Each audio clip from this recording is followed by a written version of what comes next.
दिल्ली के मुंडका इलाके में एक फैक्ट्री में लगी आग से न सिर्फ दिल्ली बल्कि देश भर के लोग स्तब्ध हैं। खुद प्रधानमंत्री से लेकर राष्ट्रपति महोदय तक ने इस घटना पर दुख जताया है। बातचीत करेंगे हमारे साथ दिल्ली फायर सर्विसेज के डायरेक्टर अतुल गर्ग जी हैं। जानेंगे इनसे इस पूरी घटना के पीछे वजह क्या है और भविष्य में इस तरह की पुनरावृत्ति ना हो इसको लेकर किस तरह के कदम उठाए जाने जरूरी हैं। अतुल जी, सबसे पहले तो आपका सर धन्यवाद है कि आप मौके पर भी नज़र बनाए रखे हुए हैं और मीडिया से बातचीत भी कर रहे हैं। कल दोपहर में आग लगी और देर रात तक शव निकलते रहे और अभी भी वहाँ रेस्क्यू ऑपरेशन जारी है। सर, क्या चीज़ आपने ऑब्जर्व की, क्या पाया, इस घटना के पीछे क्या वजह देखते हैं?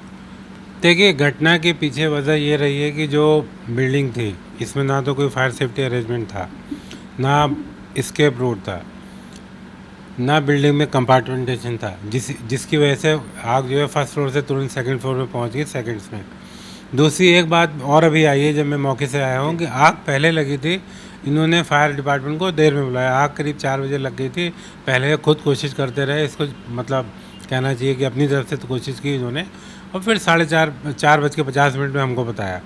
तो ये सब मिलजुल के जो है ये एकदम इन्होंने कॉकटेल जैसा बना दिया और इससे बहुत ज़्यादा नुकसान हो गया हमारा। 27 लोगों की जानें चली गई, ये फिगर बढ़ भी सकती है, 30 तक जा सकती है। एरिया बहुत कंजेस्टेड था, आप लोगों को पता ही है। वो हाईवे पे बिल्डिंग थी, वहाँ पे 1 इंच की भी जगह नहीं जहाँ आप गाड़ी कर सकें। तो हमारे फायर टेंडर को पहुँचने में बहुत मुश्किल हुई। हमने चारों दिशाओं से फायर टेंडर भेजे, हर फायर स्टेशन से अलग अलग से कोई पहुँच जाए, उसमें भी थोड़ा डिले हुआ। ये इस बात को मैं एक्सेप्ट करता हूँ क्योंकि बहुत ज़्यादा ट्रैफिक था, देयर वाज नो अदर वे।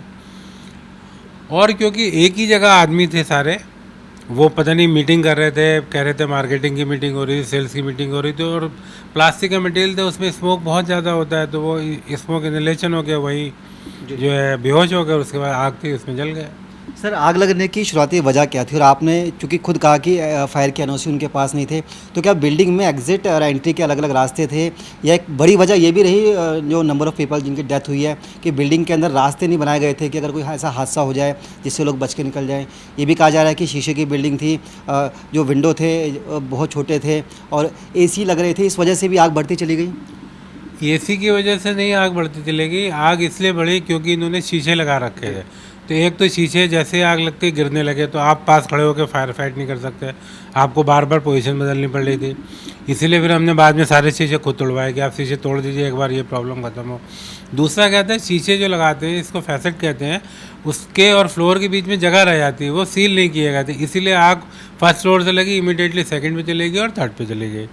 दूसरा ये बताया जा रहा है डेथ इसलिए ज़्यादा हो गई, ये लोग एक मीटिंग कर रहे थे और शायद डोर इन्होंने बंद कर रखा था, मे बी बिकॉज शोर ना जाए या कुछ जाए इस वजह से। और क्योंकि आग लगी और धुआं भर गया तो लोग उसी में ट्रैप हो गए, नहीं तो कुछ और लोग बचाए जा सकते थे। कुछ लोग वहाँ से निकले भी, कूदे भी, रस्सी से भी निकले, जैसा आप लोगों को पता है, बताया गया।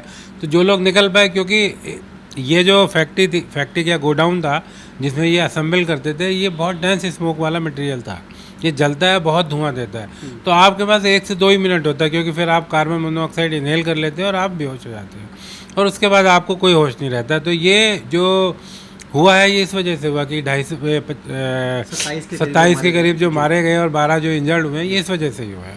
चूँकि आपने भी कहा कि रोड बहुत नैरो था जिस वजह से फायर को भी देरी हुई, लोग भी आरोप लगा रहे हैं कि आप लोग देरी से पहुंचे। सर, करीब कितनी गाड़ी वहां पहुंची होगी और आपकी तैयारी क्या थी इस पूरे घटनाक्रम पे? देखिए, ये गर्मियाँ हमें पता है, फायर कॉल आप देख रहे हैं, रोज़ हम 150 से 160 कॉल फायर कॉल अटेंड कर रहे हैं। हमने करीब 30 गाड़ियाँ भेजी थी और 125 आदमी लगाए थे कि जिससे जो भी जल्दी से किया जाए। बट क्योंकि ये कमरे में बंद थे और इसमें प्लास्टिक का मटेरियल था, मटेरियल काफ़ी भरा हुआ था, तो बहुत ज़्यादा स्मोक था, बहुत ज़्यादा डेंस स्मोक था, हीट थी। हमारे कर्मियों ने जितना हो सका था 30-40 लोगों को निकाला भी है, ऐसा नहीं कि नहीं बचाए गए, किसी को हेल्प करके क्रेन से, बड़ी वाली गाड़ी से निकाला भी है। पर जो लोग फंस गए थे वो फिर उनको नहीं बचाया जा सका। कुछ ऐसे भी वीडियो आ रहे हैं कि लोग बिल्डिंग के बाहर छलांग लगा रहे हैं। क्या फायर के पास ऐसे इंतजाम नहीं थे कि वहाँ स्टेयर्स लगा के लोगों को नीचे उतारा जाता या कोई ऐसा रास्ता बनाया जाता जिससे कम से कम कैजुअलिटी होती? देखिए, स्टेयर केस का कोई इशू नहीं है, मतलब सीढ़ियों का हमारे पास बहुत सारी सीढ़ी है और हमने जो मल्टी स्टोरी वाली है वो वहाँ पे भेजी भी थी, ऐसा नहीं है कि आपने वीडियोस में देखे होंगे। ये जो लड़की, जो एक ही लड़की गिरी थी, हम लोग वो एक्चुअली डेथ थी।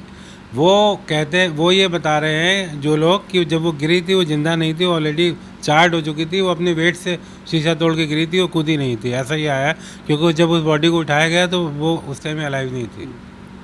सर क्या माना जाए किसकी गलती है, क्योंकि इतना बड़ा इंसिडेंट ही हुआ है, खुद प्रधानमंत्री तक इस मामले पर शोक है, राष्ट्रपति जी ने भी अपनी संवेदना जाहिर की है।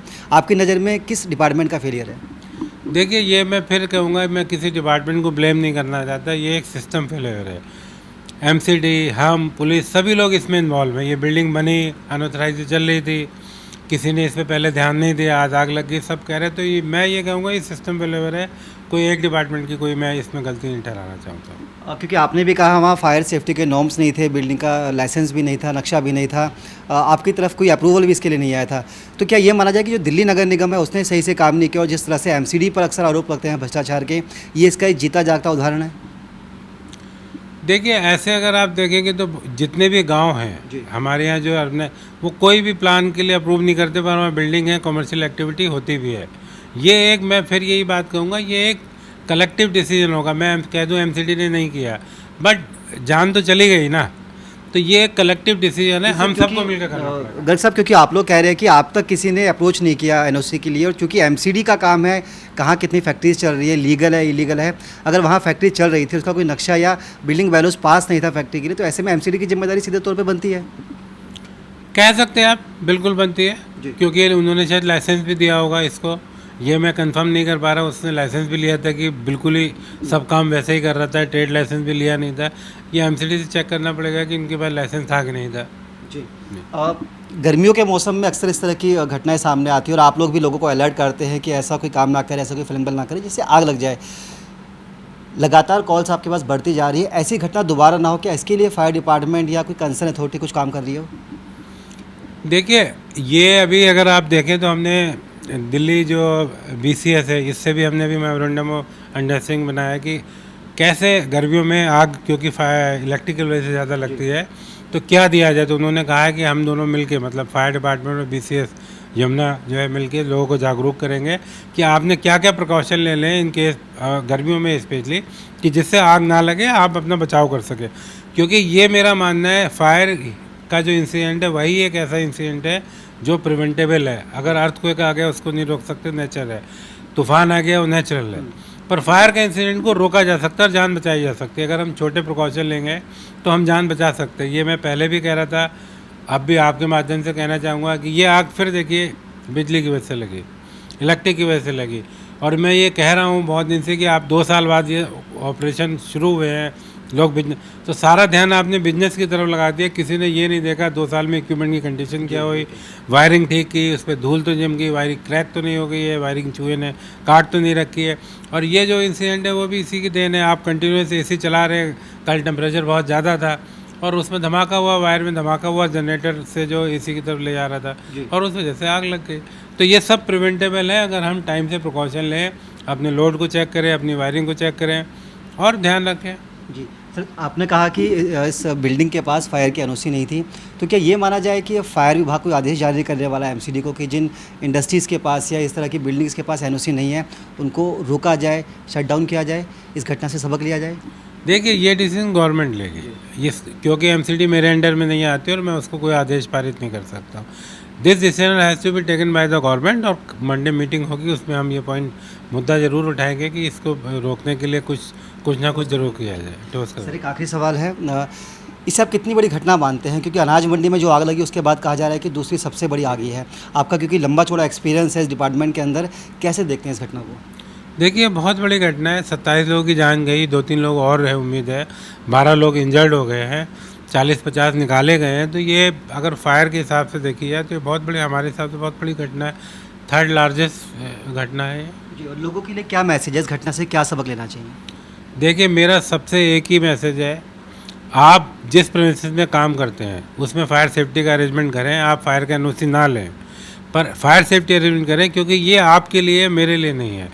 और इस बात का ध्यान रखें, फायर सिर्फ 2 ही चीज़ों से लगती है, या तो आप केयरलेस हैं, आप कोई खाना पका रहे हैं, सिलेंडर बस्ट हो गया, एलपीजी का सिलेंडर बस्ट होने की बहुत को, या इलेक्ट्रिसिटी, और कोई अगर आप इन दोनों चीज़ों को ठीक से यूज़ करेंगे, ध्यान रखेंगे, तो फायर होगी ही नहीं। चलिए बहुत बहुत शुक्रिया। अतुल गर्ग जी बता रहे थे मुंडका में जिस तरह से इस बिल्डिंग के अंदर आग लगी और जिस तरह की कैजुअलिटी सामने आई, ऐसे में सबक लेने की भी ज़रूरत है क्योंकि गर्मी के अंदर इस तरह की घटनाएं बहुत ज़्यादा होती है। ऐसे में इस घटना से सबक लेंगे तो भविष्य में होने वाली घटनाओं से भी बचा जा सकता है। फिलहाल दिल्ली सरकार ने इस मामले पर एक मजिस्ट्रेट जाँच का आदेश दिया और देखना यही है कि इस जाँच में क्या कुछ निकल कर सामने आता है। अपने सहयोगी विनोद के साथ मुकेश गुप्ता, दिल्ली।